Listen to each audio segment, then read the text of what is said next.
Alors,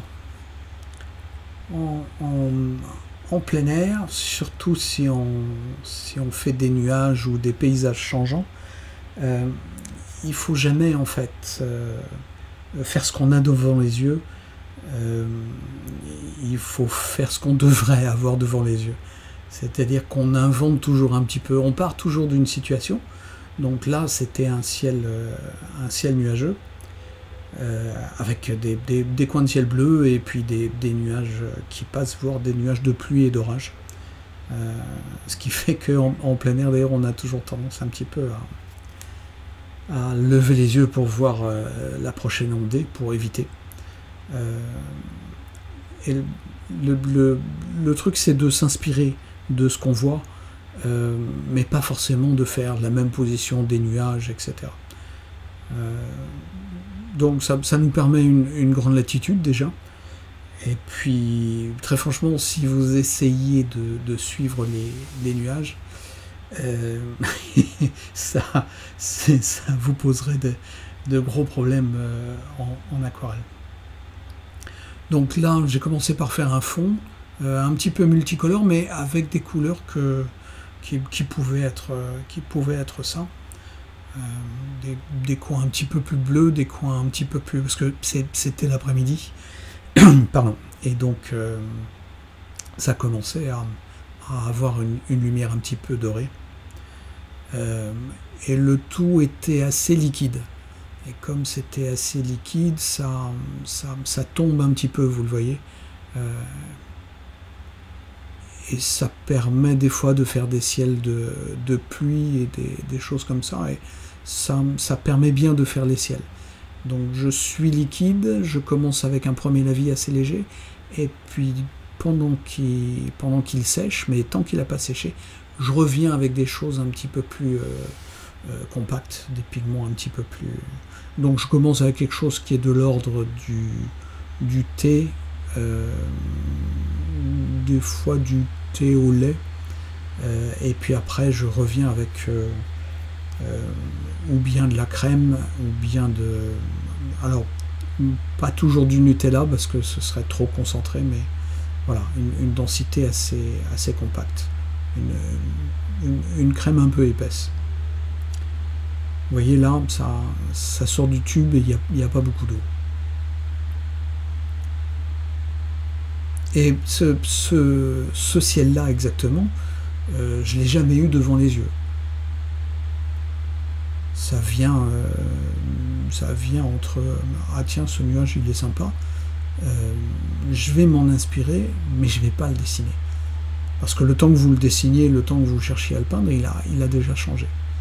Donc vous regardez la situation globale, et puis vous faites quelque chose d'approchant.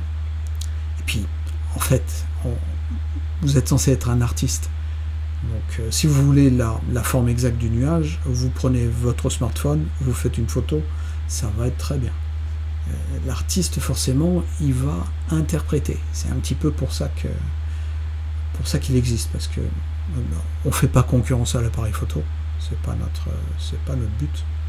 C'est juste de dire, ben voilà, on a cette réalité devant les yeux, et moi je la vois un petit peu comme ça, et puis l'aquarelle nous aide à ce qu'elle soit encore différente de ce qu'on pense. Et c'est ça qui est bien. Parce que avec l'aquarelle, vous n'allez pas franchement faire ce que vous voulez. Il va y avoir un dialogue entre l'aquarelle et vous. C'est-à-dire que vous posez les couleurs, comme j'ai posé pour le ciel, et puis l'aquarelle avec l'eau qu'elle a, que vous lui avez mis, donc vous pouvez à ce moment-là diriger un petit peu la conversation, mais elle va faire un petit peu ce qu'elle veut. Et le tout, c'est de trouver un bon compromis, en lui faisant croire à l'aquarelle que c'est elle qui dirige les choses, et en fait en mettant juste ce qu'il faut là où il faut au bon moment, pour avoir à peu près ce que vous voulez. Et c'est ça qui fait la richesse de l'aquarelle, c'est que vous serez toujours surpris par ce qu'elle fait. Donc petit à petit on apprend à maîtriser la bête, pas forcément à la domestiquer, mais à faire des compromis avec elle, et voilà. Et à faire surtout des expériences. C'est-à-dire que par exemple pour le sol, moi j'attends que ça sèche dans le ciel pour réintervenir et refoncer un petit peu. Et du coup je m'amuse au sol à faire des... Je mets du vert et puis je mets du marron dessus et puis j'attends de voir ce que l'aquarelle fait. Et puis là je vais attendre un petit peu en repassant en refaisant des nuages dans le ciel, et puis je verrai ce que je ferai en bas après. Là j'attends que ça sèche, et là j'essaye de... Donc j'ai refoncé un nuage au premier plan. Donc les nuages du premier plan ils sont plus contrastés, ils sont plus sombres, et ils sont plus gros aussi. Et ils prennent plus de place. Et plus vous allez vers le lointain, et plus vos nuages vont s'aplatir, surtout la base du nuage, qui va rester assez rectiligne. Si vous regardez bien, les bas des nuages, en fait, c'est souvent des lignes droites ou presque. Et là, je reprends mon pinceau. J'ai juste humidifié un tout petit peu la pointe et je reprends un tout petit peu du haut des nuages pour fondre un petit peu, pour pas que ce soit trop... pas que les bords soient trop nets. Alors vers le bas, que le bord soit net, ça me dérange pas. Vers le haut, c'est souvent mieux, pas toujours, souvent mieux s'il est un petit peu fondu. Et donc je profite du temps de séchage du haut pour faire un petit peu le bas. Et puis ainsi de suite. Et quand j'ai plus de... Quand il faut que j'attende un petit peu partout que ça sèche, c'est là où c'est le plus dangereux, parce qu'on n'a pas envie d'attendre, on a envie de rectifier tout de suite. Et l'aquarelle, quelque chose de très important, c'est qu'il faut attendre qu'elle agisse elle. Par exemple, sur la gauche du paysage, en bas, j'ai mis une touche de marron dans le vert, et il faut attendre que ça sèche pour voir l'effet complet. Même chose, j'ai mis un petit peu des petits coups de bleu, et je vais attendre de voir exactement les choses avant de rectifier. Alors en même temps il faut attendre de voir, et en même temps si ça sèche trop, on n'intervient plus dans le premier lavis, on passe une seconde couche, et passer une seconde couche, ça fait que notre aquarelle est plus gouachée. Donc là je me suis dit, il y a dû avoir un rayon de soleil, je me suis dit, ah mais le paysage il est plus clair que ça, et il est plus jaune que ça. En plein air il faut toujours faire très attention, on a tendance à suivre l'éclairage de ce qu'on voit, et si on n'a pas fait un petit plan, et là j'ai pas fait de petit plan, si on ne sait pas trop dans la tête exactement où on va avoir tendance à suivre les mouvements du soleil et des nuages, et donc à faire de l'ombre quand il y a de l'ombre, et à faire du soleil quand il y a du soleil. Mais si les nuages passent, forcément il va y avoir un moment où ça va être à l'ombre, et puis après ça va être au soleil, et ça va nous poser problème, parce que on peut toujours assombrir comme je suis en train de le faire. Donc vous avez vu, il doit y avoir un coup de soleil, et puis là il y a re-nuage, et donc ça repasse à l'ombre, et je me dis, oh mais c'est plus sombre que ça. Et franchement c'est pas la bonne stratégie. Si je m'en sors, c'est bien. Là en gros je suis mal barré.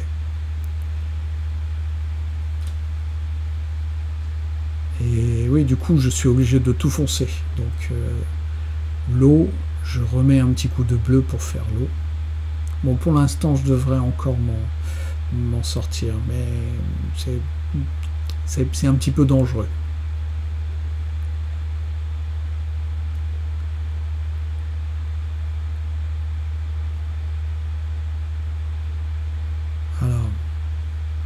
Le paysage que j'ai devant les yeux est un petit peu différent en fait. C'est-à-dire que le canot, il n'est pas comme ça. Il part plus en diagonale, et il fait moins de Z que ça. Mais je me suis dit, je préfère le faire comme ça. parce que ça me donne des triangles en fait. Les zones de terre, ou de vase plus précisément, sont plus triangulaires et donc un petit peu plus dynamiques. Parce que si j'ai des carrés, des rectangles, des choses rectilignes, mon paysage sera nettement moins dynamique. Et donc j'hésite pas à changer un petit peu le paysage. Je m'inspire toujours d'eux, mais si j'ai envie de faire un arbre, une maison à gauche ou à droite, j'ai la totale liberté de faire ça. C'est même mon boulot d'artiste que de faire ça pour que ce soit plus plaisant à l'œil, au moins au mien. Et même chose après, je vais faire des piquets parce que ça va relier un petit peu la terre au ciel, et puis ça va donner des verticales qui n'existent pas là. C'est un paysage seulement horizontal, et donc c'est un petit peu ennuyeux. Et ces piquets-là, je ne vais pas les faire en fonction des piquets qu'il y a. Je vais faire surtout en fonction de là où je veux qu'ils soient, pour faire bien, voilà. Et là, c'est moi qui vais en juger dans l'instant. Donc des fois, on se trompe, des fois ça marche, et des fois ça marche pas.